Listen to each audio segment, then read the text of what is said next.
just like, what am I doing? Hey. Hello. Hey, how we doing?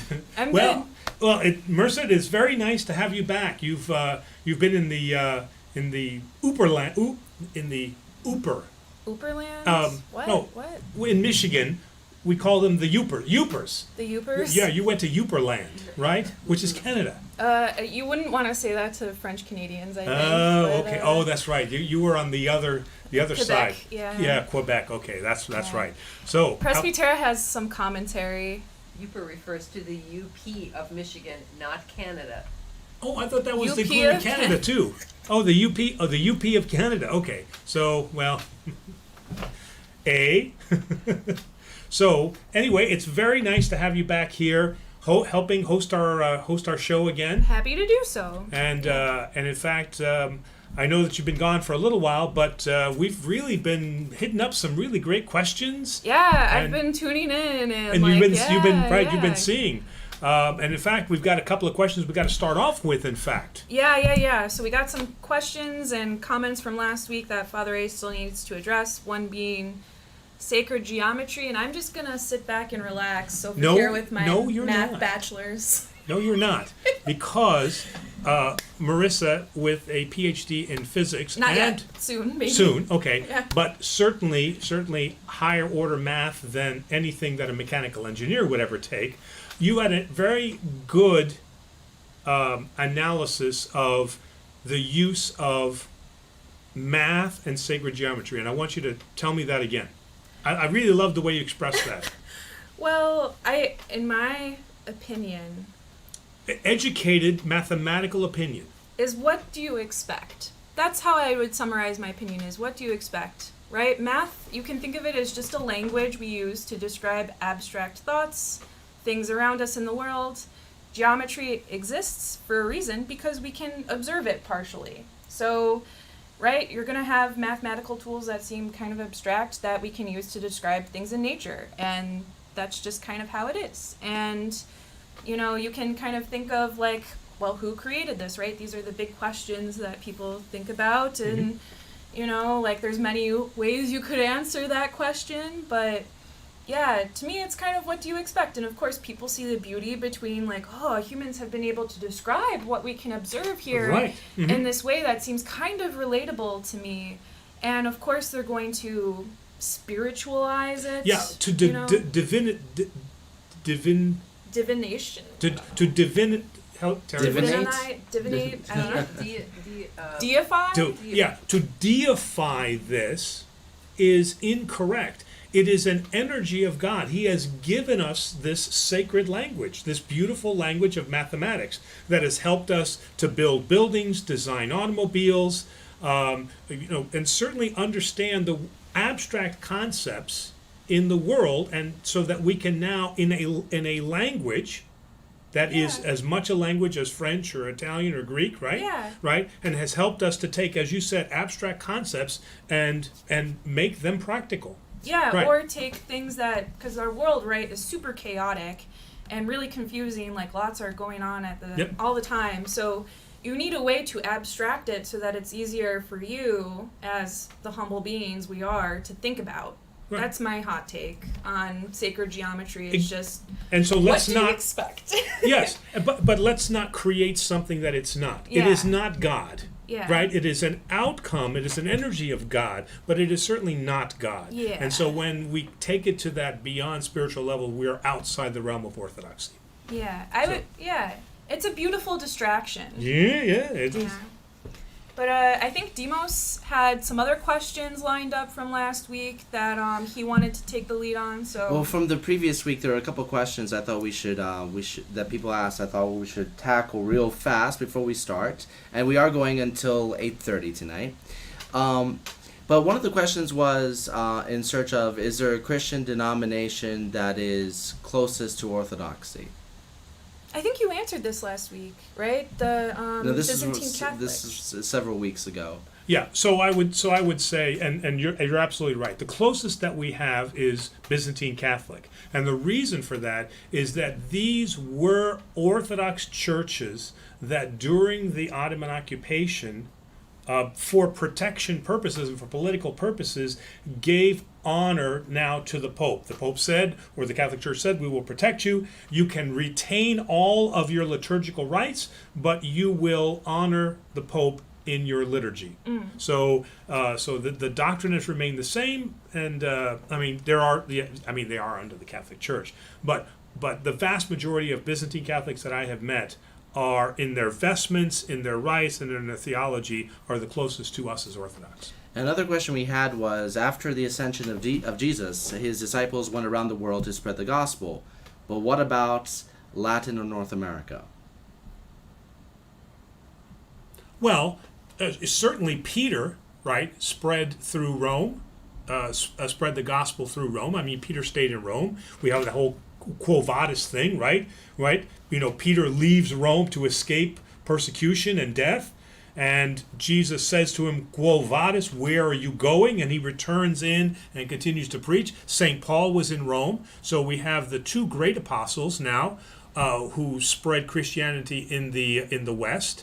And then here in America, we didn't have apostles that came here, but we certainly had those descendants, or those ordained priests and bishops that descended from the apostles that came to America and then spread it here. In fact, the start of that was Saint Herman of Alaska, who went and converted, and I shouldn't say converted, but also educated the Inuits. Inuits? Yeah. Right, okay. So this is a very deeply spiritual question. Why do we have so many LED lights in church when we have the bright sun outside to light it up? In our church? No, just in general. Why are there so many LED lights in church? We don't have any LED lights in our church. But I saw There's that question. A few, right? I guess some churches, there's an explanation, because apparently LED lights are blinding, and apparently medical officials advise to not stare directly at them. Balconies tend to be extra bad. I mean, let's take a look at it this way. Well, Here in the climate here in Rochester, we're lucky if we get sun most of the year. You know, and to take a somewhat kind of joking around, but make it very serious.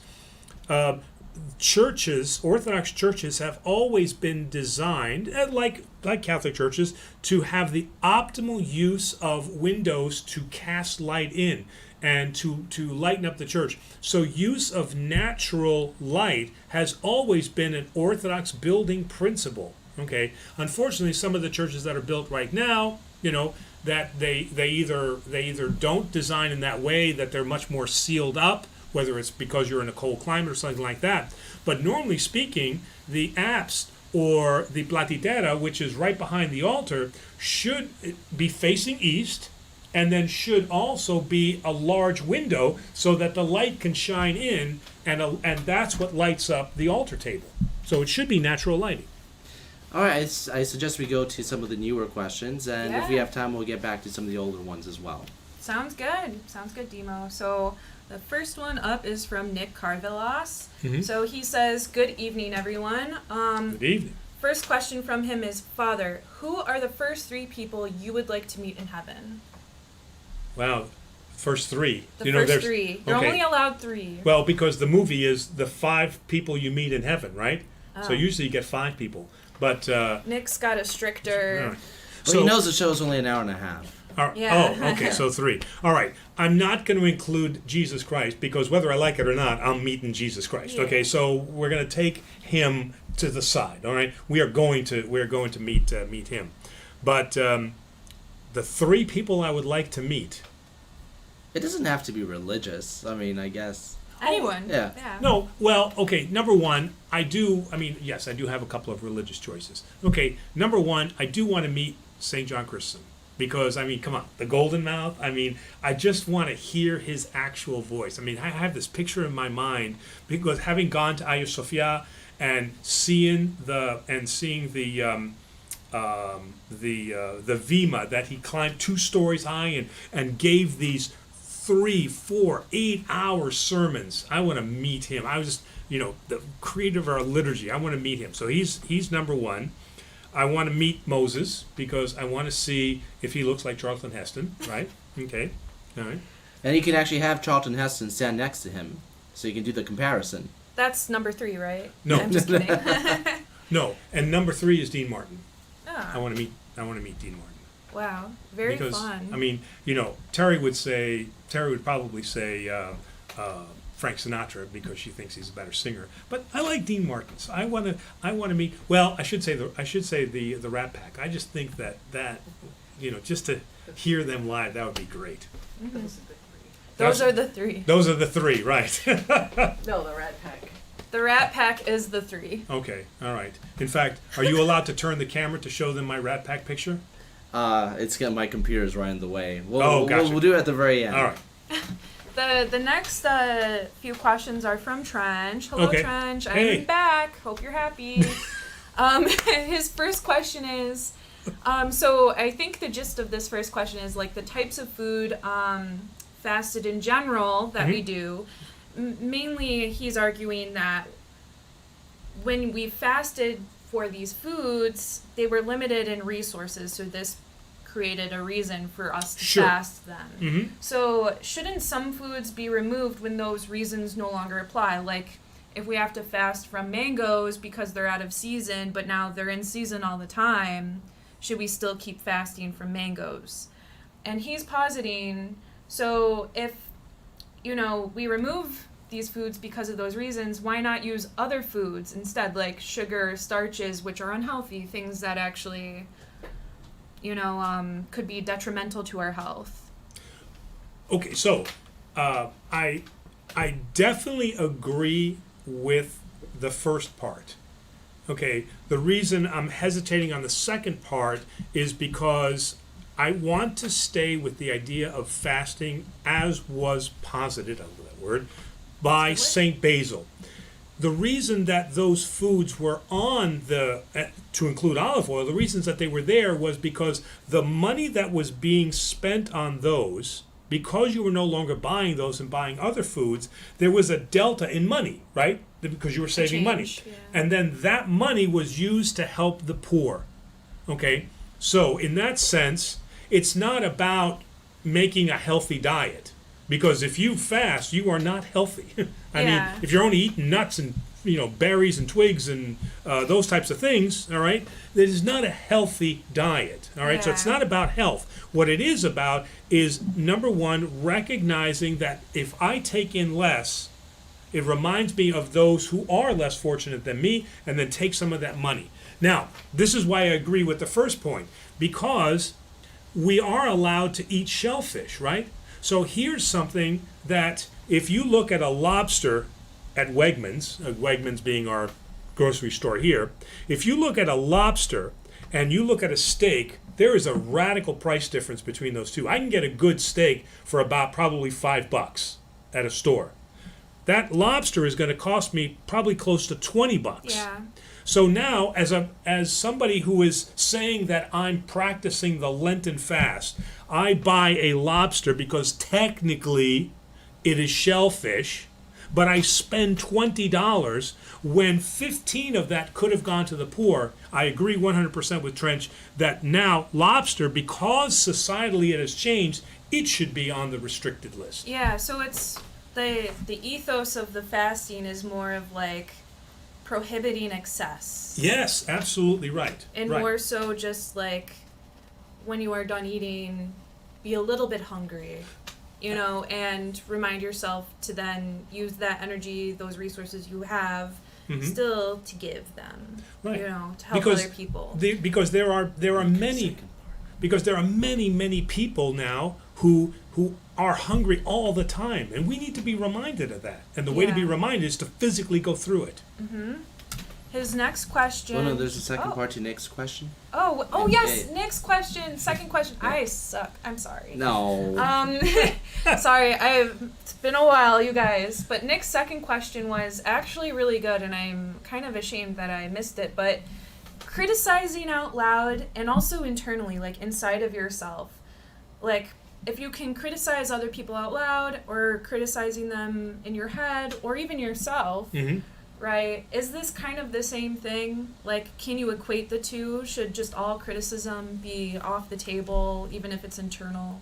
Now, I'm thinking that Nick's talking about destructive criticism, not constructive. Okay, so like if I'm talking to you and you have something between your teeth and I say, Yeah. you should probably, Or, no, that's yeah. right, we're not talking about that. But destructive criticism, the Orthodox Church sees that as now a further understanding, a deeper understanding of the commandment of thou shalt not murder.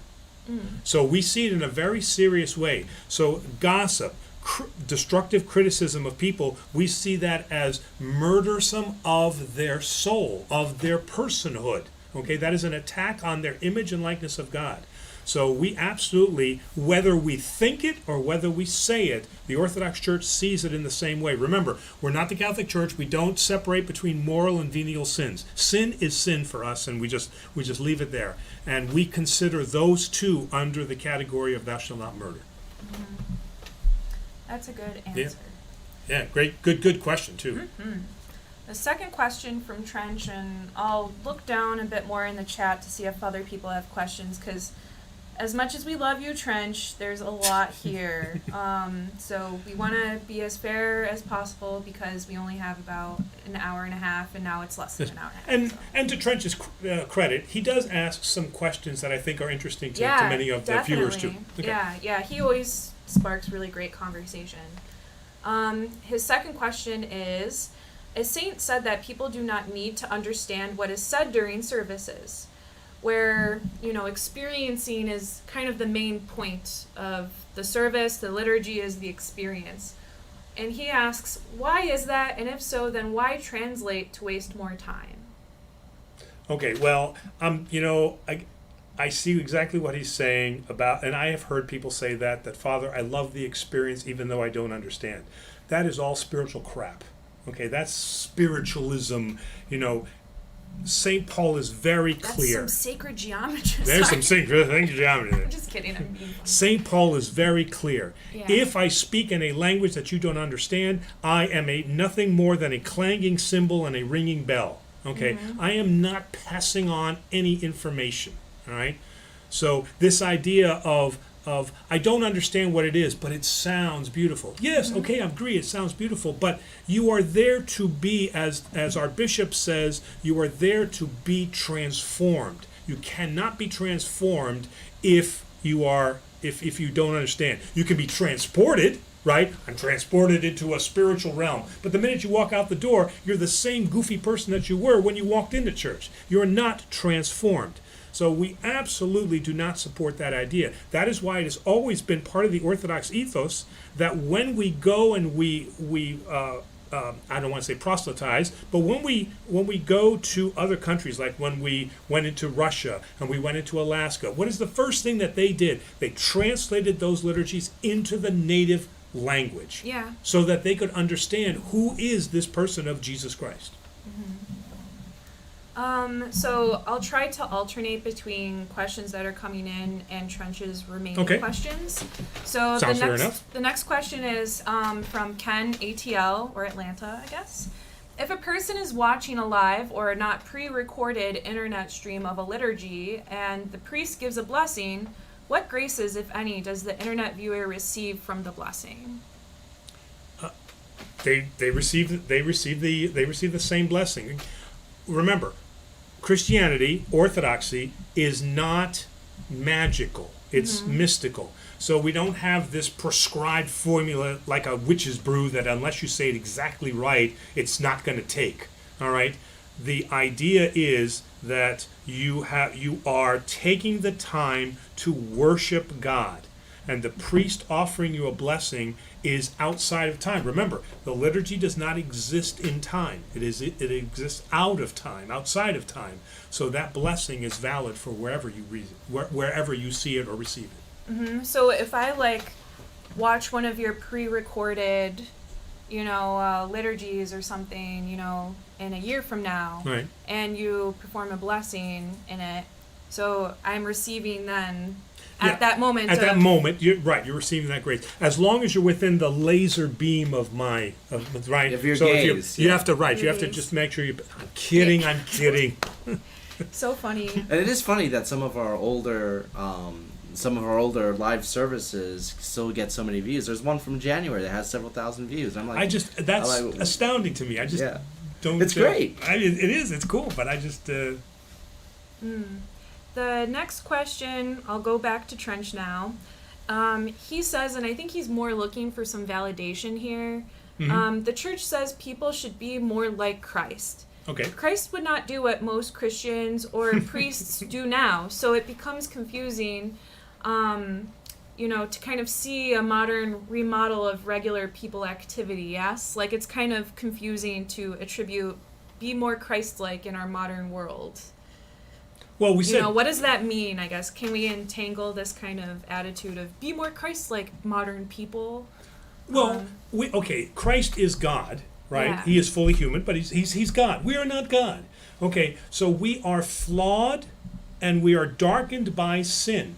Okay, so we can be Christ, or we can try to be Christ-like, similar to, in the actions that he did. And what were those actions? Those actions were that overall he said, and love one another as I have loved you. What is it about secular society that we can't do that today? That's true. There's nothing that says Yeah. I can't do that today. When I see somebody who is in need, right, that we offer help to them. Even today, we have lending closets here in Rochester. We have food programs here in Rochester. Our own Philopticos now has an outreach program where we look at helping one another. Those are Christ-like things in 2021. So we cannot be Christ. But we can do the things that Christ told us to do, and we can also do the things that he did during his lifetime, helping the poor. I wish I could turn water into wine. That would be a lot cheaper for making communion wine, but I can't do that. I'm going to quickly answer a question from Fergeron about the music. It's by SFX Valley. They have a YouTube channel that has a lot of ethnic music. So the music that we tend to use on the show is from SFX Valley because they have a very good collection. When are you And, going to put some Scottish music up there? Come on, people would get very confused. Please, once in a while. Would you like to practice your Greek, Marissa, with Diane's $20 super chat? Sure. Kali Dinami? Mm-hmm. Yeah. Right. Okay. Yeah. Strength. Good strength. Mhm. Yeah. So, yeah, thank you, Diane, for your $20 donation to our church. I think. I thought you were going to say that in Greek. Oh, I got Ευχαριστώ. Ευχαριστώ πάρα πολύ για τα 20 Ευχαριστούμε. δολάρια που δώρισες στην εκκλησία You μας. should say we thank you, not I thank you. Okay. Ευχαριστούμε. Yeah. Ευχαριστωμένοι είμαστε. Yeah. Very nice. Okay. I'm just saying, there's Okay. multiple people There in you this go. program. Fine. Correct the priest. Now- Good job. Can you say it in Scottish? No, I cannot say it in Gaelic. Terry's going to do that next week for I us, was just though. hoping you try an accent. Yeah, personally. right. Oh, yeah. That's it. My Sean Connery accent. Everybody loves my Sean Connery accent. Do you want to try that on? Bohi. Yeah. No. Terry says no. Terry says no. Don't do your accent. The next question is from, literally the name on here is hello! Exclamation point. And actually, I think this is a good question because there's a lot of people who at home, they sometimes they don't care, right? And it might be a negligence thing, but is praying naked sinful?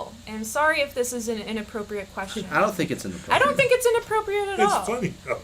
Yeah, it is I'm amusing, just but... kind of picturing it, But right, like say you're someone who's at home and you're You're a just nudist. like Right, you're a nudist, you don't You're a like to Or wear you're clothes. Adam and Eve, Yeah. you're just getting nostalgic. Okay. There's nothing wrong with praying naked. Okay. Now again, the church would say, all right, the church always examines the reason for why you're doing something. Okay, so if this is some kind of erotic thing that you're doing to That's just get, it. then the church is going to say, okay, this is inappropriate. Yeah. All right, but there's nothing sinful about our bodies. I mean, Yeah. you don't need clothes to pray, but we look at the reason, and if there's no issue with that, I mean, you come out of the shower, you're getting ready for bed, and you happen to like to go to bed nude, and you say your prayers, and then you go to bed. Okay, big deal, no problem, right? Yeah, nakedness does not imply Yeah. sexual Ex- things. right. Yeah. Let's see. I'll go to Trench's last question, which is a bit long, but bear with me here. On Okay. all parties, Trench included. Okay. I'm sorry if I butcher your questions. I just try to ease the interpretation of them, but Is it as cool as the last question? I don't know. We'll see. He says, for each church to cater to the community, what if that community does not match what an Orthodox is? For instance, or since I've seen one Orthodox community reject new members, or the new members reject the community, which causes more division, right? So Mhm. sometimes these Mhm. things butt heads. Even when one member meets another, they are two different Orthodox views, which causes more strife and incompatibility, even with Greek Orthodox people. In the end, it comes down to what is true Orthodoxy, when even a priest might have trouble understanding that. And is there steps taken to unify the meaning within, than going to outside sources to keep getting influenced by Catholic and Protestant, communities or takes? Well, I want to start at the end of that. Yeah. Again, Orthodoxy absolutely rejects this idea of a monolithic faith. Everybody behaves in the same way. This is not who we are as Orthodox. If I go to a Romanian church, they do things much different than we do here. Okay? And I'm not going to become Romanian. Yeah. Nor am I going to become Russian. Nor are they going to become Greek. We are allowed to express our cultural and personal identities without sacrificing our faith or our dogmas. Maybe the beauty and the gift of it all is it forces you to learn to accept and tolerate differences. Right. It does, because I have, especially like, for example, when I together with my spiritual father, when I performed the first Ethiopian wedding, that was so outside of what I'm normally used to seeing. But at the end of it, I was like, that is really cool. That is something Yeah. different. I may not do that because I'm not Ethiopian, but to see it was a wonderful expression.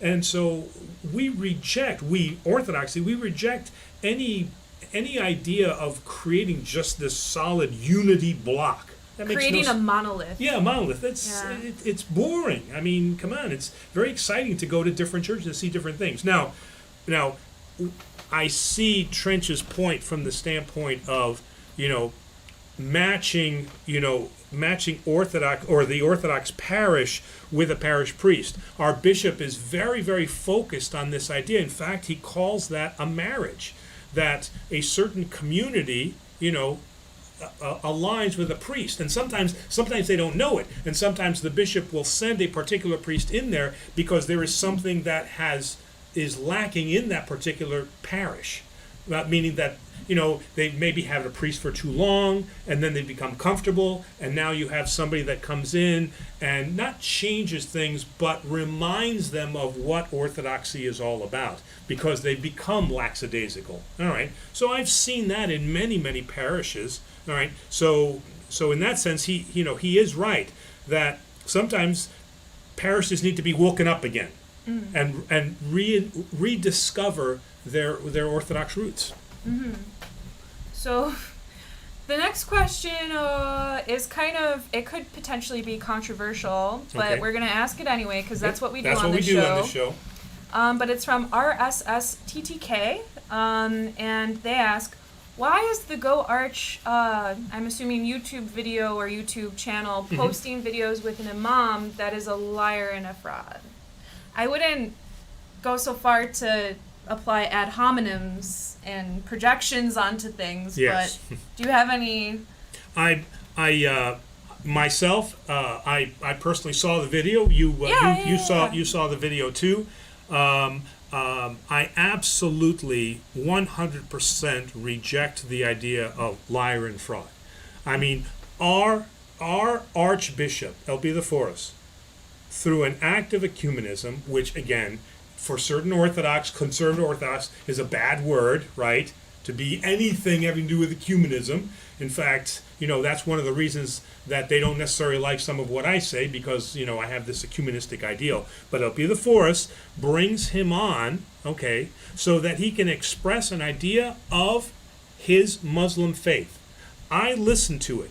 I heard nothing offensive in what he said. He was not speaking for orthodoxy. It was wholesome. It was wholesome. All right. It was nice and uncontroversial. Now, yeah. Okay, and as we discussed earlier, Yeah. there was a part in the video where he said, and that's the second tenet of our faith is that we allow the freedom of any religion to freely practice. Okay, and some people will say, well, you see what's going on now in the world and what the Muslims are doing. Okay, now we have to be very careful about that, because every religion has a radical arm. I mean, Christianity had a radical arm and continues to have a radical arm. Islam has a radical arm. We see that in action. Zionists, we see Judaism has a radical arm, okay? And then every religion has that arm. But we cannot judge the entirety of that religion based on radicals, right? Yeah. That's not fair. Yeah. And remember, during the 400 years of occupation of the Greek Orthodox, the Byzantine Empire, under the Muslims, we were granted permission to freely practice our faith. We were not allowed to be involved in the government, okay, but we were freely allowed to practice our faith under that Muslim occupation. All right, so I don't see anything in what he said that was offensive to orthodoxy. Yeah, I would challenge our viewers who have a problem with it to ask themselves why it bothers them. Yeah. Okay. Yeah. What good about point. it bothers you? I'm personally curious. But Is there something perhaps in this in his history that is being referred to in the question?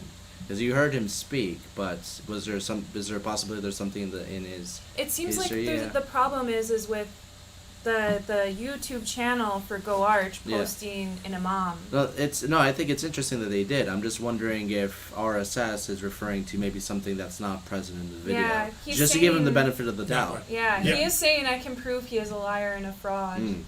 But I don't know. Well, we would, that requires convincing, right? But I saw nothing in the video Yeah. that led me to believe that he's a liar. He spoke about his Islamic faith. I mean, he didn't speak for orthodoxy. Yeah. Okay. All right, so. Yeah. But yeah, so let's continue on. And if this comes up more in the chat, I suppose we'll still address if people have interesting things to say. And look, and to be honest, they're not alone. There are a number of priests who have also expressed a disdain for having that video up there. But again, it's all this, anti-ecumenist sentiment, and they are taking then something that he said and equating him to ISIS-K or Taliban or something like that. Which is just ridiculous. Oh, sorry. No, it's actually, when you talk about ISIS, that's an appropriate time to bang the table. Yeah. Yeah. But yeah. Oof. Yes. Yeah, so let's move on to the next question from Ferg Iron Magson. I need to get the vaccine. What should I do? I don't want to sin by taking it. Is the church against it? No, the church is not against it. So please, take your vaccine, do your civic duty, and protect others. Okay, take the vaccine. Love your neighbor. Get the vaccine. Yeah. Thank you very much. Yeah, absolutely. Love your neighbor. I am receiving several requests of people asking me to write them letters of religious exemption from taking the vaccine, and my answer is no. Because the Orthodox Church supports taking the vaccine. You take a flu vaccine, we've taken the polio vaccine, okay? So we have nothing against something that is a humanitarian aid. So I cannot rightfully write that letter on religious exemption because we do not have an exemption to the vaccine. I don't care what you see on these Orthodox monastic videos that tell us how this is Satan and the coming of Satan. And if you go on YouTube, that's a lot. Most of what you see is these radical Orthodox monks telling us now that we are being injected with 666 and that we're all going to be controlled. And all this ridiculous stuff. Okay, so why wasn't this said about any vaccine beforehand? Exactly, right? So all of a sudden now this particular vaccine now is controversial when the flu vaccine for years and years and years didn't have any problems. Yeah, not even that. All the ones you get for children in the past, and if anything, I think we should celebrate the fact that finally, vaccine research had money thrown at it for it to get something it had been working on for 30 years. mRNA vaccines were in development since the 80s. Okay, it goes back that far. They're not something that they just did overnight. It's been an underfunded field for decades, and it takes a pandemic for the government to realize, we should put money to this, and then when they put money to it, look, we get the results. I'd like to add two things. One is YouTube house cleaning. Once again, when it comes to any medical procedure, check with your doctor. Yes. Always talk to your doctor. Always right. Number two, I think once again the big problem with this, and the one thing I want to avoid in the chat is it's become very political. Yes. Yeah. And that's one thing we want to try to avoid Nothing in we're general. saying is political. No. I'm not saying what you're saying is political, but this topic this is has It's become political. And we acknowledge that. Right, but Yeah. I think Marissa, you said it very well, very nicely when you said the Orthodox Church views it from a humanitarian perspective and not a political perspective. Yeah. Oh, and New York City does not accept religious exemptions for their vaccine pass. Oh, they don't. No, Okay, they don't. good for them. All right. Yeah, and there's many things that require you to get a vaccine. You go to college, you probably had to have a tetanus shot to go to college. Oh, yeah, okay. If you want to go to India, you might have to get some vaccines to go there. When I was in the military, we got all kinds of shots. They didn't even tell ask you. us. Yeah. What? They didn't even tell you what they were. They just shot you up, right? No, they just said you could be deployed to these places, so you're getting these shots. There was no asking, am I affecting your rights? You know what? You signed up for the military. Okay, you signed just like priesthood. You signed up to be obedient. They're not asking you to do anything illegal, immoral, or unethical. Okay. Yeah, it's Yeah. Oof. So anyway. But yeah, get your vaccine. It's a responsible thing to do. But yes, let's see here in the chat. The music. La da da. Ooh, what about music? Oh, just the music for the videos. Oh, okay. I thought they were talking did you get the questions from the Fremd Dinge guy?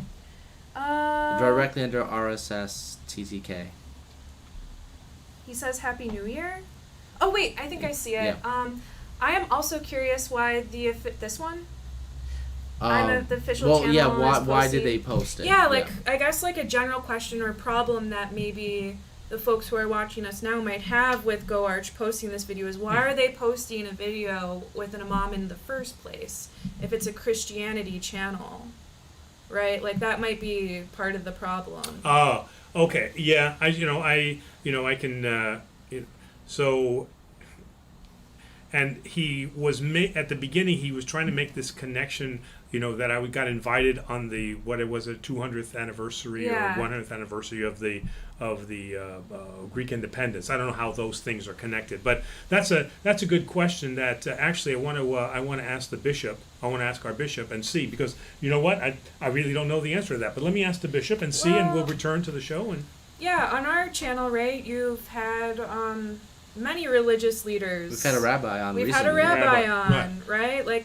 Right, we're not against right, but we had him on for a specific purpose because we wanted to talk about the Jewish perspective on some of our Christian ideas. The So there was a common purpose ground, there, right? Right, and I'm sure maybe that's the purpose of the Go Arch channel having, Imam Riem on there, Mhm. right? Is to let's see or express especially with the whole discussion about Afghanistan that's going on and all of the turmoil happening there, Sure.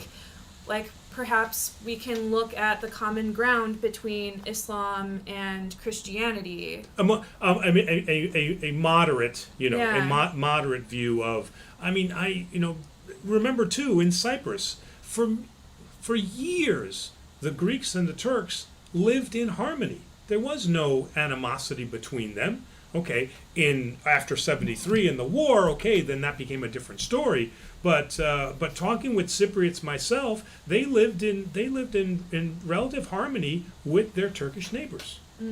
I think that RSSTTK points out that I think this may be part of the controversy is that they apparently posted the Ayman video the same day the 13 Americans were killed.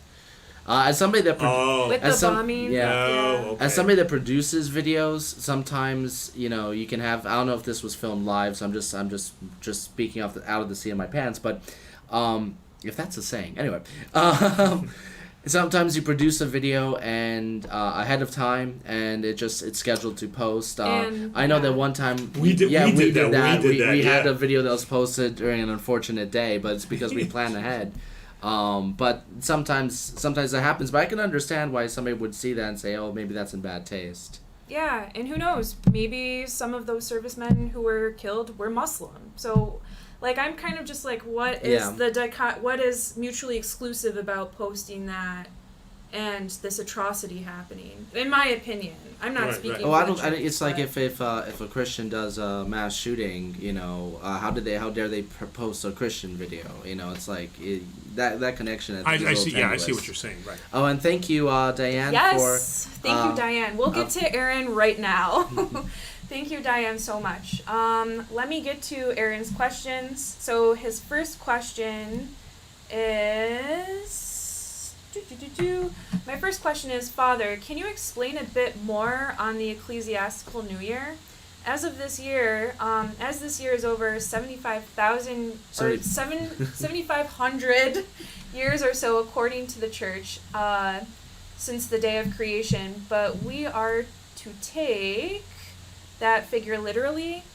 No, the Orthodox Church does not subscribe to the fact that the Earth is only 6,000 to 10,000 years old. That is not. So we are not creationists in that sense. We believe the science that tells us that the Earth was formed over a period of billions of years. Okay, so we agree. So we do not agree with the 6,000 to 10,000 year theory.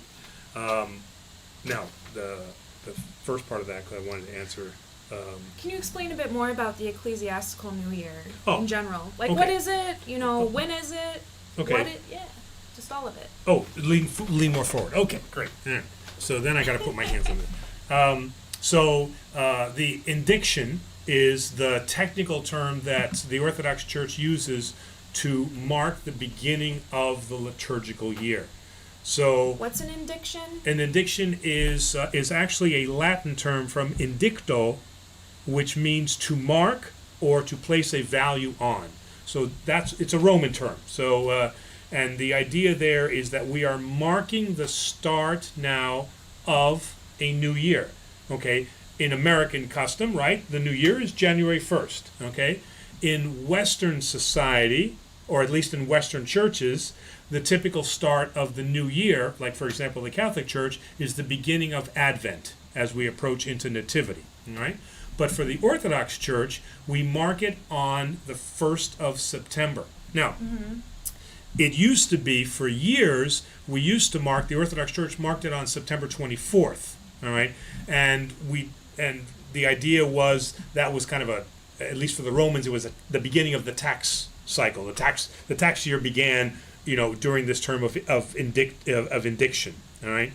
So we moved it right around, I'm trying to remember, either the 14th or 15th century, we moved it to September 1st. The question is, okay, why did we move it? So one of the ideas is that we celebrate the beheading of St. John the Baptist. I think I know the answer. I think it's because of Mary, right? It's her birthday. No. It's nope, connected to St. John the Baptist. St. John the Baptist is celebrated on the 29th of August. Right. Okay. Oh, I get it. Right. Yeah. And so his beheading was on 29th of August. In Mark, in the first chapter of Mark, it talks about how after John the Baptist was arrested, Jesus began his ministry in Galilee. So we believe that shortly after, and so we call it September 1st, that's when Christ began his ministry. Because the first celebration of the feast related to the Theotokos is on the 8th. That's with her nativity. So we've connected it more to that passage in Mark. I have a follow-up question to this. What's the best way to explain to somebody why we don't take the Bible literally, as in the 7,500 year mark, or like what we don't take when the Bible says the world was created in 6 days? What's the best explanation to tell somebody that it doesn't really mean 6 days? Okay. Well, we read it in all the ways, right? We read it in four different ways. Yeah. Right? So the Orthodox Church always reads the Bible in 4 different ways. There are literal passages. Take, eat, this is my body. That is a literal passage for us, and this is where we get now, this is the body of Christ. Mm-hmm. We have now metaphorical passages. So this is where we place now this is where we place creation. Okay, so this is a metaphor. The Genesis is not meant to be a historical recording. Walter Cronkite, I was there, I recorded 6 days. It's a metaphor. It means that he created the earth in whatever this span of time is, and they wrote days. Now, creationism takes, the Psalm reading, which says that to God, 1 day is like 1,000 years. But it's not a literal 1,000 years. It's just like you say, a long time, right? Yeah. We just mean and that's what Rabbi Stein said, is that Jews would use those ideas as metaphors of just to express time. We also see the Bible or interpret the Bible allegorically. Allegorically is when we relate a parable to it. The parable of the 10 talents, the parable of the virgins. He tells us stories that will help us to understand what is the kingdom of heaven. And then lastly, there are certain passages of the Bible that we read historically. We do believe that the person of Jesus Christ existed, that he went around in Israel, and that, Israel, right? He went around in Israel, that he was tried by a Roman council, and that he was tortured, crucified, and died. We believe those are historical facts. So we have to look, or we Orthodox look at the Bible in one of those 4 ways, and that's why we have the Holy Fathers to tell us which way is the right way. Do you think that adds to the confusion a little bit, and particularly the Book of Genesis, because it is a mix between what you would say the metaphorical, Adam and Eve, etc., and then the historical Abraham on. Yes. Yeah. So absolutely, yeah. Absolutely, right. So it is incorrect for us as Orthodox to take everything literally in the Bible, or a mistake to take everything as a metaphor, meaning that God's a metaphor for energy within us. We don't believe that either. So The second question from Aaron is, he says, my second question, Father, I think you mentioned last week that one is excommunicated if 3 Sunday liturgies are missed. So how does one remedy that? I think you meant it in No, that's a literal. That is literal. That's a That literal? is not metaphorical. That is not metaphorical, no. The canons are very clear. Should you miss 3 consecutive Sundays, you are excommunicated from the church. This is why the first prayer at the 40-day blessing of a child is directed to the mother, not to the child. So that because the mother has missed 3 consecutive days, because she's obviously, pregnant, she's recovering, Yeah. or she's just given birth and she's recovering. So those first prayers, if you listen to the words, we are returning her to the church so that she may partake of the sacraments. Mm-hmm. So that is literal. Now, do most priests practice that? No. Because if we practice that, we'd have 5 people in church. Okay? Because it's very hard to consistently come to church. We understand that, especially in the modern world. Okay? I don't want to make excuses for people, but we understand that things happen. So, but How do you remedy that? how do you remedy that? Okay. What? Go to church? Yeah, you go to church. I mean, you have to make a good faith effort to give God his respect. This ties into a question that we had last week, which I thought was a great question. Church is boring. How can church be made more exciting? And the answer to that question is, church is not about you. I'm not there to get you excited. What I am there to do what you're there to do is to take 1 hour out of your day and devote it to worshiping him who has given you all the blessings. Okay? There are days when you think to yourself, I do not want to go to work. Okay? Yeah. Right? But you still have to go. Right. So you don't go to work saying, what is work going to do to excite me today? And since it didn't excite me, I'm not going back tomorrow. You don't do that. You know that you have a responsibility. Church is the same way. You have a responsibility and you have an obligation. I don't like that word, but you have a responsibility to give God the respect that he is due and to go to his house and take 1 hour out of your week and give him thanks. Mm-hmm. So it's not about you. I'd like to wrap up one topic because it's starting to come up in the conversation real quick. So Anastasia says that they're a psychiatric. Ooh, here. I think we got to turn the air on. Psychiatric RN and know the COVID vaccine isn't for everyone. A person that may have a pre-existing or comorbidities condition and or diseases definitely needs to speak with their physician. And yeah, that's one of the reasons we just pointed out. You do need to talk to your doctor. I think a lot of the and I'm not speaking as a physician here, but I think a lot of the bad effects that people have been reporting are because they have they didn't check with their doctor. So definitely, it's there is a thing such as a medical exemption. Exactly. Yeah, Right. You definitely need to talk to your doctor for any kind of medical treatment in general. I would say. He's left to go get it. He's left to go. Yeah. Where did he go? He's going to get his medical treatment. Yeah. He's quiet. We, these topics are getting us warm in here. Yeah, so if you know that the vaccine isn't for you, talk to your doctor. Even if you don't know, talk to your doctor. Talk to your doctor. Yeah, right. Yeah, it's absolutely. Yeah, but yeah, that we're gonna stop with the vaccine talk at the moment. Yeah, that's a little outside of our. We're not medical experts. Right. Yes. Just don't ask for a religious exemption from the Orthodox Church. That's all. Yeah. We can't do that. But Aaron's third question ties into what you said a moment ago, or I'm assuming moments ago now.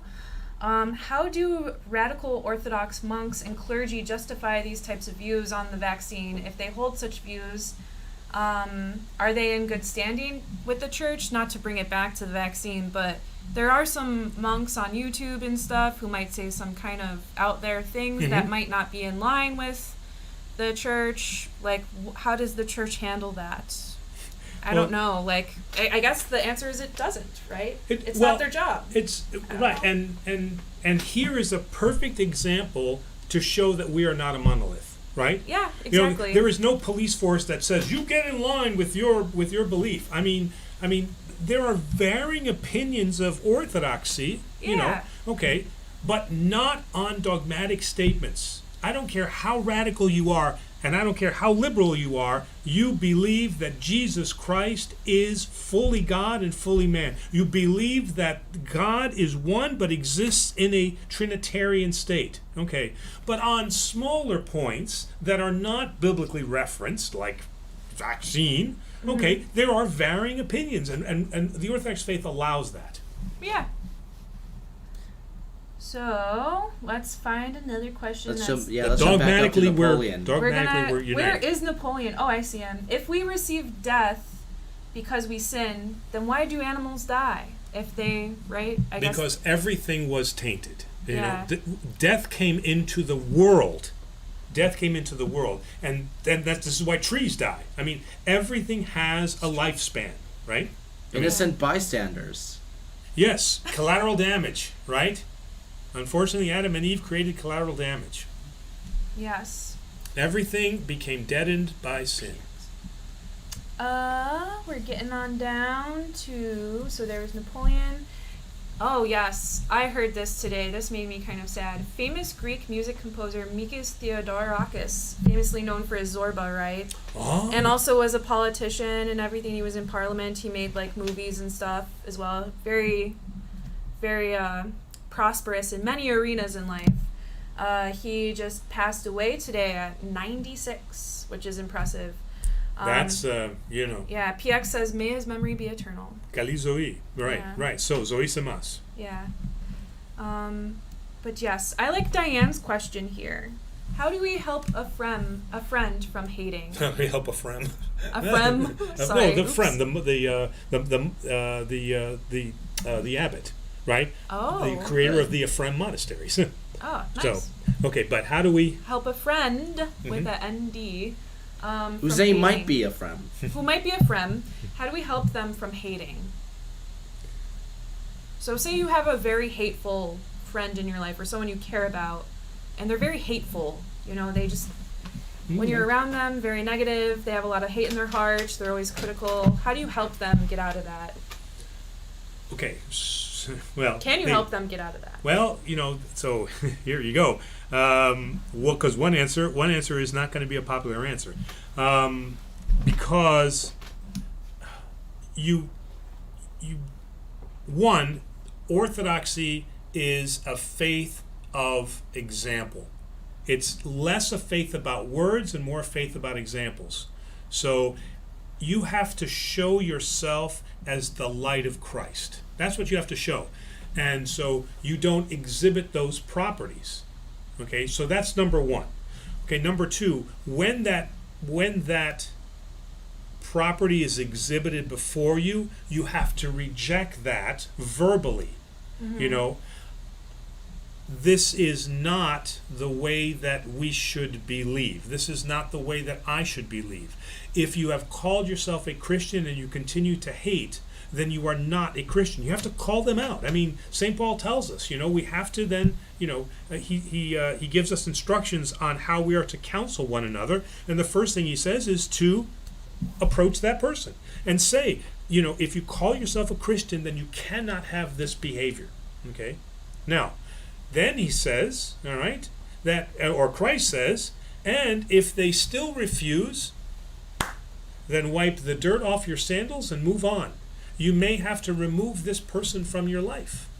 I mean, that at the end of the day, that may be the answer. I've had several friends, throughout our married life that I've had to disconnect from because they have been toxic to our relationship. Mm-hmm. So I had to let them go. They weren't going to change their behavior.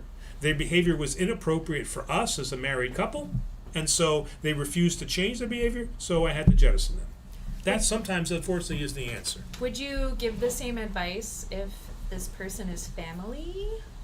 Oh yeah, absolutely. Yeah? Yes, yeah, absolutely.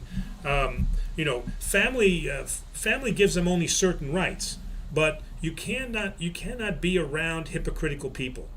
If they want to call themselves Christian and then they talk about, and I've had that, we've had that in some of our family affairs where they talk bad, and we just finally said, I'm sorry, but we just can't be around that. That's family members. So I 100% agree.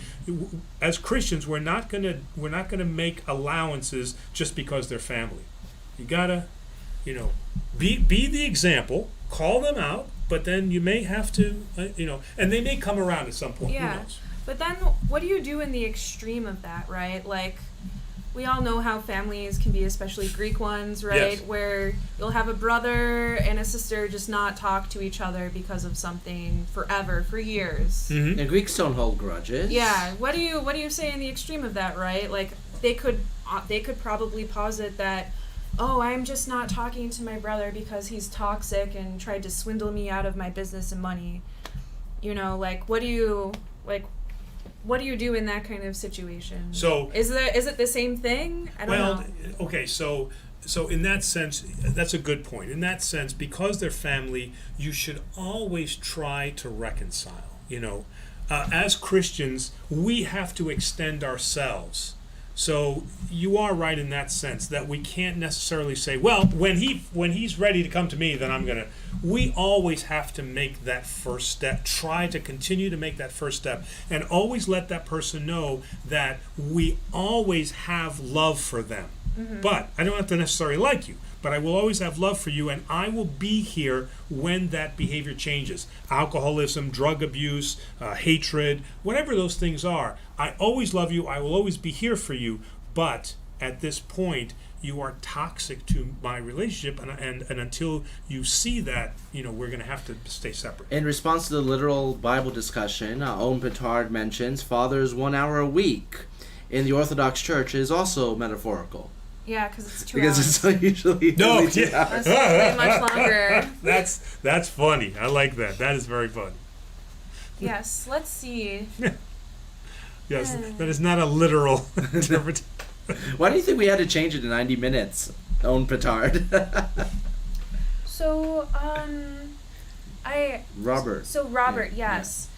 Robert asks, can you please say a few words about the filioque?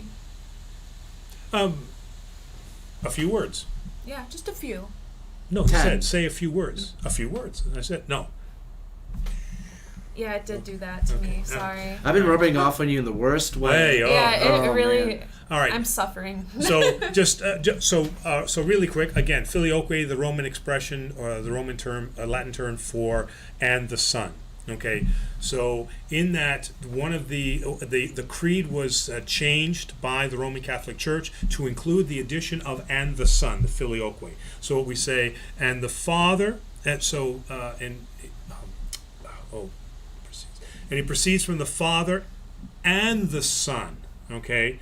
The Orthodox Church sees that as what we call a double procession, meaning that the Holy Spirit becomes subordinate now to Jesus. We understand the passage that the Catholic Church used to come to that doctrine, but we disagree and say that was the inappropriate interpretation of that particular passage. All right, but the Orthodox Church wants to be clear that the three hypostases, the three personhoods of the Holy Trinity are equal. Father, Son, Holy Spirit. When you double process, then you put the Holy Spirit under Jesus, and then it puts him in a subordinate position. So we disagree with that. Pope Benedict, during his term, said that it was appropriate that that Catholics could say it either way. So they have kind of backed off of the filioque. So that really isn't quite the issue anymore as it was. But those are a few words. Mm-hmm. So we have less than a half an hour left in the show. So we're going to try and get through these in a speed round. How does it sound? With me, there is no such thing. Demos has tried for a year. I feel like we try all the time, but it's. Well, let's do our get to best. voices that haven't been heard. Yes, the next one is from the letter T. Oh, okay. They say, I once asked the angels before sleeping to show me an answer to something, and I Okay. got a clear answer in my dream that night and many times after. Does Orthodoxy accept this? I don't see why we wouldn't accept this. I mean, many times we have examples of where saints of the church have been given visions and visions in dreams. The Lady Theotokos has appeared to them. Saint John Chrysostom has appeared to them. Many of the saints. We have absolutely no issue with that. We don't pray to angels, but angels sometimes are the messengers of God, right? So we see that. So we see the translation of angel literally as messenger, even in the original Hebrew. So yes, we have no problem with seeing that the possibility of that coming from God. Mm-hmm. You got blessings from Father Constantine in I was Wisconsin. gonna say it. Don't. I was excited to see that. Yeah. Father Constantine says blessings to you from Wisconsin. Wow! Thank you very much. Thank you. Yes. And then. That's high praise to have those words from another Orthodox priest. Thank you very If very they much are for that. Orthodox priests. I We have a lot of. Oh yeah, Yeah. I A didn't lot even of think about different that. priests Right. come But in. I am still humbled by the compliment. Yeah. So, Demos, do you want to choose the next question? Why? I'm just going to let you choose You're them. concerned. Okay, well, Corbin Dallas is, I assume, why you're. That's a good movie. Yeah. Yes, The Fifth Element is a good movie, That's a good and the movie. question is regarding. It's the vaccination question again, but it's a different angle to it. Okay. It's about forced Vaccination. vaccination, and if the Orthodox Church will stand behind the people who choose not to get it, or in the case can't get it. I'm going to add that in. Will the church stand up against the government for the unvaccinated? I don't think that we are in a position to answer that. I mean, Yeah. what I can say is that the Orthodox Church will always stand up for the free will and the rights of every human being to decide what is appropriate for themselves. Okay, that that in no way conflicts with our encouraging people to get vaccinated from a humanitarian perspective. Okay. So I don't see that the Orthodox Church would have an issue with those choosing not to be vaccinated if their reasons are valid, and we do not see political hyperbole as a valid reason. So we would not stand up for them, but certainly for medical exemptions. Certainly for conditions where the child could be placed in danger, or the mother, if she's pregnant, could be placed in danger. The Orthodox Church would absolutely support your right as an individual citizen to make whatever decision is appropriate for you, but for right reasons.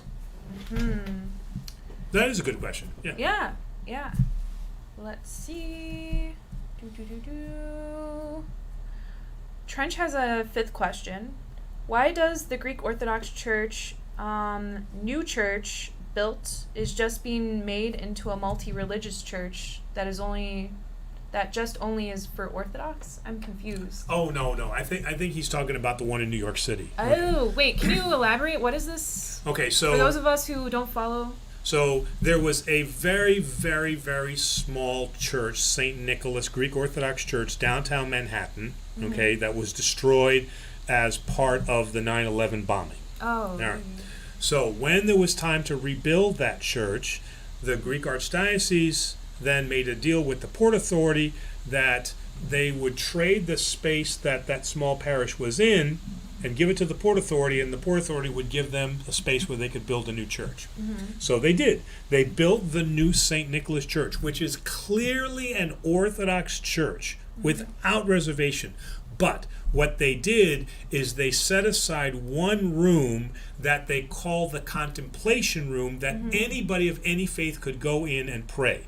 So it's not a church of many faiths. It is a Greek Orthodox church, but it has a room that is called a contemplation room where you can go of any faith if you are not Christian or you're not Orthodox, right? Okay. Let's see.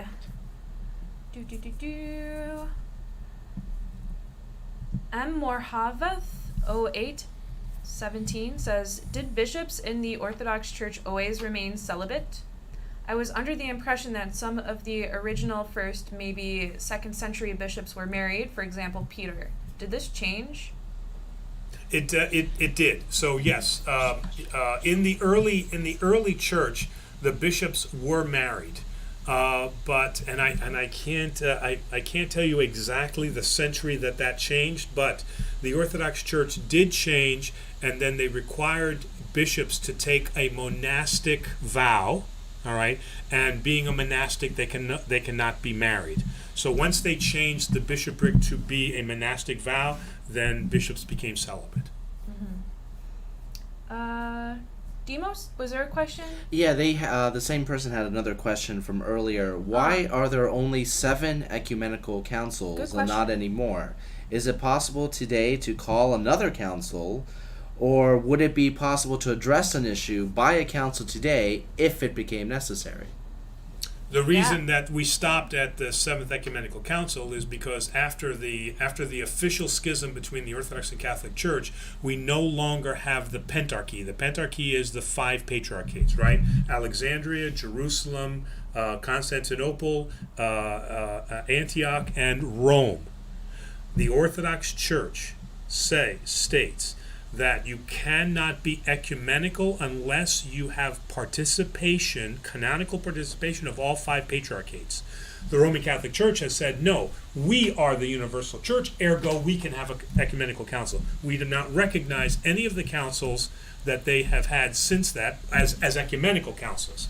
The Orthodox Church has had councils since the split. We call them endemusas. Endemusas are councils that are not ecumenical, but can be binding on certain areas of the Orthodox Church.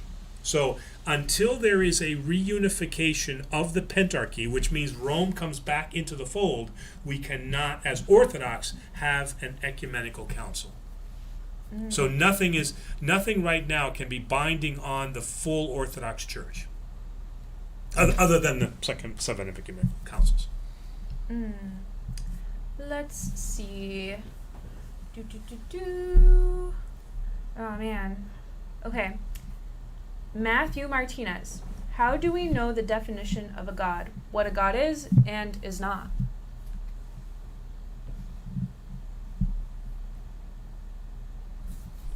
Ask Ray from Ghostbusters.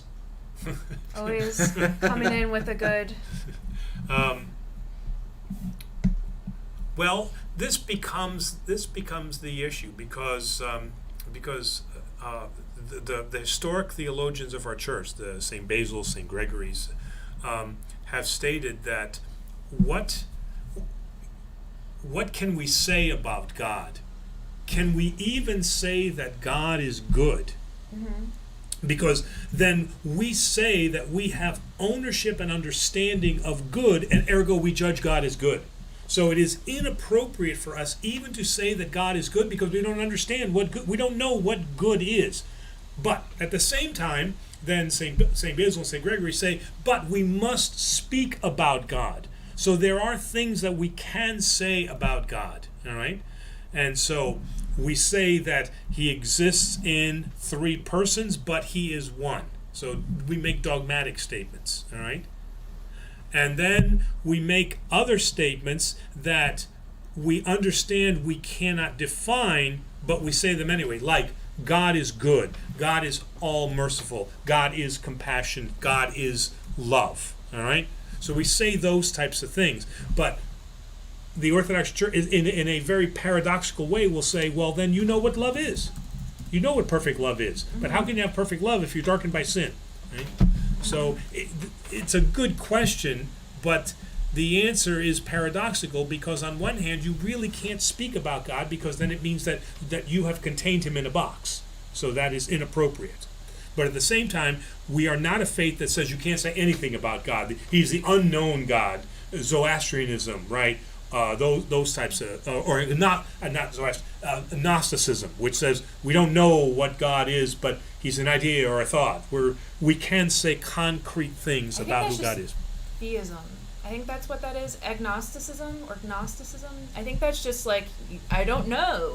Right. Yes. Yeah. I don't know. But we can clearly say things about God. But Diane very kindly interjects here with a quote from Paul the Apostle. God is faithful. He will not let you be tempted beyond what you can bear, but when you are tempted, he will also provide a way out so that you can endure it. And yes, but that is an attribute of God. It doesn't describe what God is. It's an attribute of God. Yes. So let me scroll on. And which Diane reminds me then. So what our saints say is that you cannot know God through his essence, but you can know him through his energies. Those things that he gives us, his compassion, his attributes, we can know God through his energies, but not through his essence. So we can know him through his sacred geometries. I'm just kidding. Well, I mean, that's one of his energies. We said that, right? Yes, absolutely. Yeah, I like that.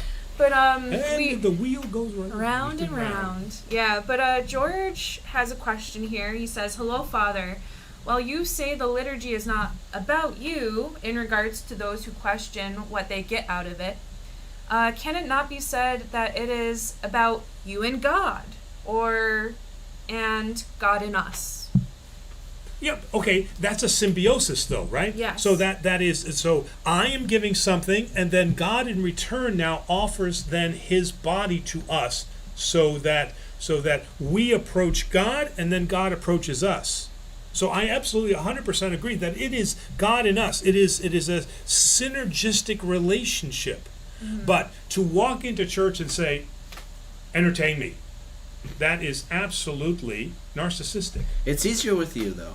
Right? It's easier with you. Oh. Well, especially with all the goofy mistakes that I make. I mean, some people just tune in just to hear all the goofy stuff I do. All the stuff I need to edit out later. That you need to edit out later about Star Wars, and Terry's Potatoes in the back going, oh good, or let's wrap this up.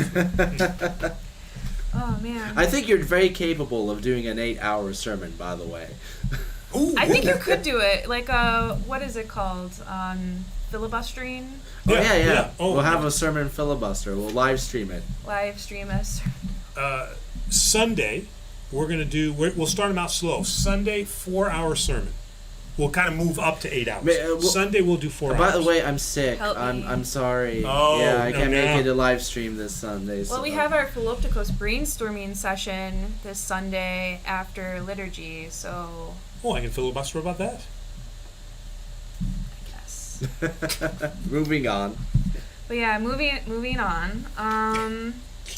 Let's see. Well, we're supposed to have fun too. I mean, come on. So, Tillin Thomas has a question. Father Ray, what do you think about Archbishop Epidorphos? I can't say his name. Elpidophoros. Elpidophoros comments about there being a myriad of paths to God. He claims, or Tillin says that in his personal opinion, it's concerning to him. Should we be concerned? What do you think? I mean, so there is one God, okay? But as Orthodox Christians, we believe that that path to God is through Jesus Christ. He is our path to salvation. No one comes through to the Father except through me. Those are the words of Jesus Christ.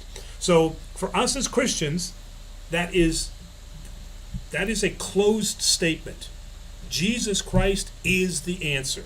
You can't debate that. There's no multiple paths. There's no nothing. Now, what we say to those people that do not believe that Jesus Christ is the path to salvation is, and I don't mean to be trite here, but we say, good luck with that. We will never condemn them to hell. Well, if you don't, then you're going to hell. All we can say, because that's mind of God stuff, right? If I say, you are Buddhist, or you are Hindu, or you are Jewish, you are going to hell, that is not my place. Judgment belongs to God, all right? So we will not in any way judge that. But if you are Christian, Protestant, Catholic, Orthodox, then Jesus Christ is the path to salvation.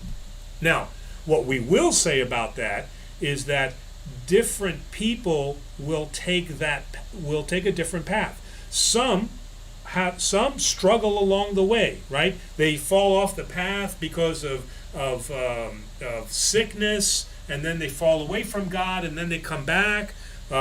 You may be somebody that for your whole life you're absolutely dedicated to God. You've never fallen off the path. You could be like me, that for a long time you were off the path, but now you got on the path and even became priest. So in that sense, there are many Christian paths to God. But to say that there is multiple paths to God outside of Jesus Christ, the Orthodox Church can't support that. What if he meant it in a way that, like, through each Christian, there is a unique path to God, right? Or different testimonial in a way. Yeah, like you have your own unique path to God. Yes. Yeah. I have my own unique path to God. What if he meant it in this The way? disciples discovered God by seeing Jesus. Saul had to discover God by getting blinded and going through all that. Those are different paths. Yeah. But I agree with that. But if you as an Orthodox Christian say that I have my unique path to God, and that path now does not include Jesus Christ, then we cannot support that. Yeah. Okay. Yeah. Right. That's that. Yeah. So trying to get to these things. For Jen Magson. Where? Do you want to read it? Yeah, I don't know if this is in reference. I'm going to assume it's in reference to the New York City Cathedral. Yeah. Asking how is it possible? How can they let a Jewish person go in there and curse Christ, or a Muslim to deny Christ is the Son there. So there basically it's a question of how can they allow conflicting ideologies access in the church. Well, okay, clearly it is inappropriate to enter, it is clearly inappropriate to enter a house of worship, regardless of that house of worship, and to denigrate that church. I, as an Orthodox Christian, cannot go into now a mosque and say, the Nation of Islam is a bunch of crap, and you guys shouldn't be doing that, and this and that, blah, blah, blah. That is inappropriate for me to do that. For me to go into a synagogue and now denigrate the Jewish faith, okay? That is clearly a sin on my part. Equally so, if they come to see it, if they want to come and see what Orthodoxy is, they're absolutely free. We never say you cannot come in. All right. I don't want to say many, but I have parishioners now who have friends who have asked me, can I bring my Jewish friend? Can I bring my Muslim friend because they want to see a liturgy? And my answer is, of course you can bring them in. They can't come in and receive communion, obviously, all right? But yes, they're free to come in and they are free to see what it is that makes Orthodoxy so beautiful. They are there to be touched by God, all right? There's another aspect. I mean, if let's just say that somebody is like that and they decide to curse God, whether they curse God in the church or whether they curse God at home, God is aware. Of course. Yeah. Yes. it's it is. But I certainly think that if somebody was being that disruptive in any church, we would remove that person for inappropriate behavior. But to say to somebody, your faith, even if they have no faith, an atheist, if they want to come in and see, who am I to say about who God will touch, right? Mm-hmm. When they walk in. That is not our role as Christians. Our role as Christians is to be the light of Christ. Once again, Saul is a good example. Saul's actually, he was persecuting. Right? Yeah. So here's probably, I don't know if I would qualify this as your favorite question, but I feel like this is a topic you really like to talk about. How come Greek Orthodox monasteries, or I assume churches in America, have only Greek in their services? Wouldn't it be more spiritually beneficial for the faithful if more people could understand their prayers? Well, I guess, Marissa, you could answer that question for me because you already know how I'm going to answer it, right? I mean, again, the language of the people, I mean, I'll give you an example. We just had somebody pass away in the parish who is Lebanese. His entire family is Lebanese, okay? When we did his funeral service, the family asked me and they said, do you have to do the service in Greek? And I said, no. I said, do you speak Greek? And they go, no, we speak Arabic. Okay. So I said, I'm sorry, but I don't speak any Arabic, but I will do it all in English. And we brought then somebody in who could chant in Arabic, and then he offered the family something that gives them not only a language they understand, but comfort, a piece of home. Okay. So there was no Greek in that service because it would make no sense to that Lebanese family. Okay. So there have been many sacraments, whether they be baptisms or weddings, where they have asked, can we do only English because nobody really understands Greek? And the answer is, I'll do the whole service in English, whatever you want. Okay, whatever is appropriate to reaching you. Mm-hmm. Beautifully said. Diane has a yes. yeah. Yes, so Diane wanted to also mention, and thank you, Diane, for your very generous donations this evening. But she says, God's kindness is intended to lead you to repentance, by Paul the Apostle. I like it. Yeah, I like it's a good it. one. He's been coming up quite a bit tonight. Yeah, yeah. She's putting her newly converted Orthodoxy to good use. I love it. I love it.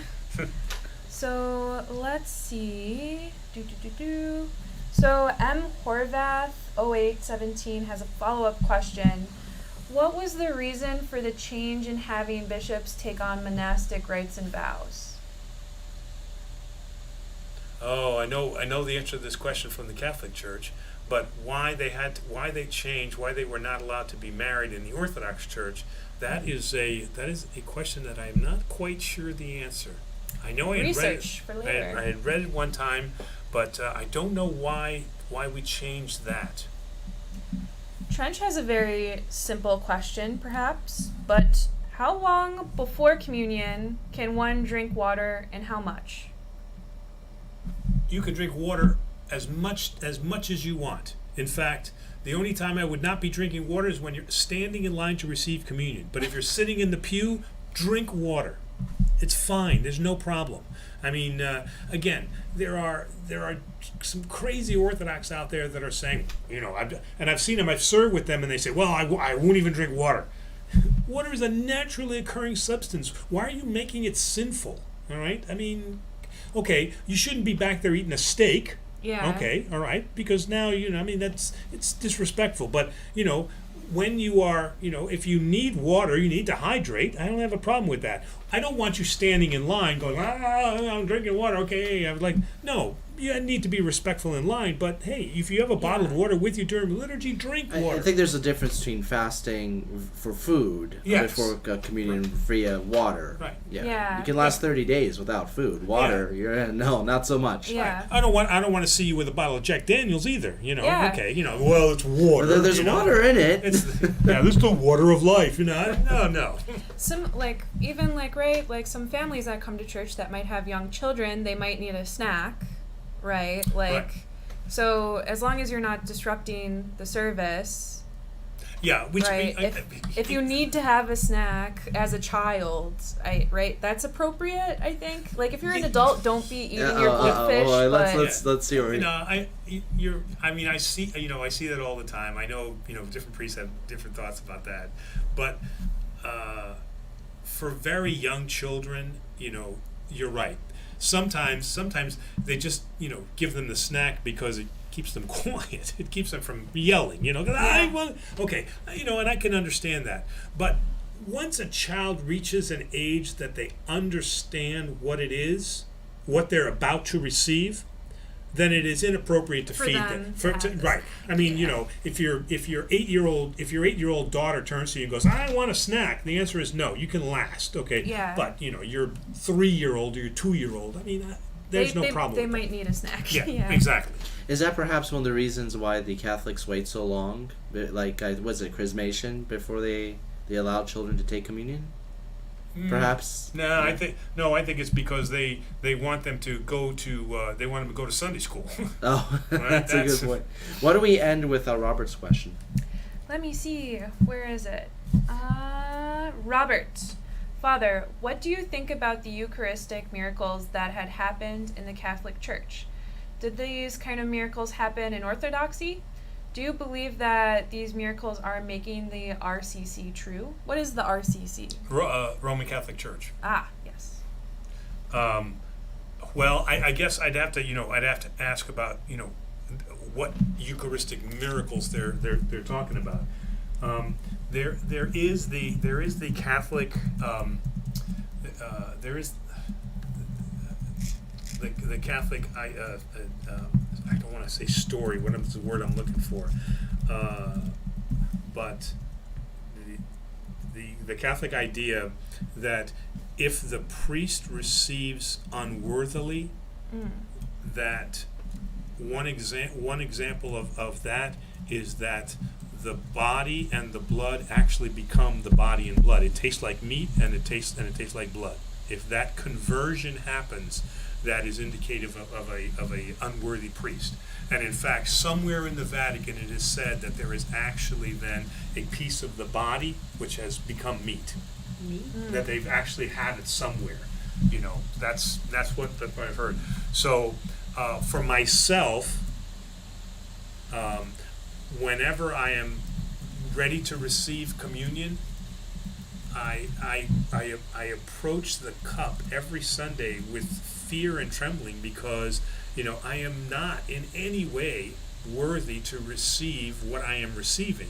And so I always remember that story. Not that I'm expecting to turn into, but this idea that, you know, to recognize your unworthiness before now the cup and the bread and the body and the blood. So I know that that's one Eucharistic miracle. So I'm not sure what the other ones are, but I wouldn't doubt that the Orthodox Church has not seen something that has not happened in the Catholic Church. You know. Diane, on our final question, thank you again, Diane. But is not fasting about reminding people to focus? And we can even add, Om Pitar says that he was raised that only vinegar Yes. was accepted before communion. Ugh, in the morning, that will wake you up. Whoa! Wow, vinegar. Well, was that an imitation of Christ receiving vinegar on the on the he actually cross? says it Exactly, specifically, he yeah. says Is that what it it's- was? it's- Okay, Yes, all he right. says that, yes. Okay.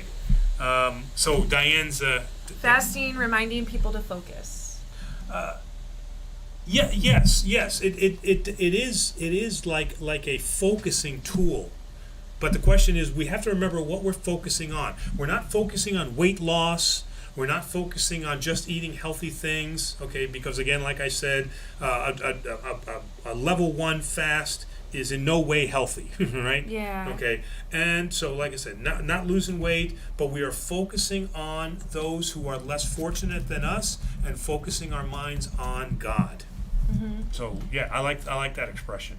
Yeah. Any final thoughts, Father, as we wrap up? Ooh, no, I think this was some really good. You can see, I know you've been gone for a little bit, but the questions have amped up, huh? Yeah, they definitely have. You guys keep us on our toes, and we thank you for that because it helps us learn and it helps us grow, and hopefully this helps you learn and grow too. And I appreciate your mathematical ingenuity in helping explain sacred geometry. I like that was really good. So it is very nice to have you back. It's So- nice to be here. Thank you for having me, and thank you all for listening in. Oh, and congratulations on being one of the new board members for our Philoptical Society here. Thank you. Yes, you're going to be spearheading our outreach, which is focusing us on what we should be doing. I love it. So, congratulations. Thanks. You don't need to do this to me publicly, though. Well, you know, Just I publicly, know now how much- internationally. Now- Yeah. internationally now. So, but you know how much I love to do that. So, Yeah, you do. But yeah, so thanks all for your time and your attention. and thanks for this hour and a half session. Again, stay tuned for on Sunday. Stay tuned for my 4-hour sermon. Look forward to that, and we'll be seeing you all soon. And make sure to like, subscribe, and share this video. And for those that are new, we do this every Thursday at 7 p.m. Eastern Time. PM Eastern Time. Right. Good night, everybody. Kalinik the sauce.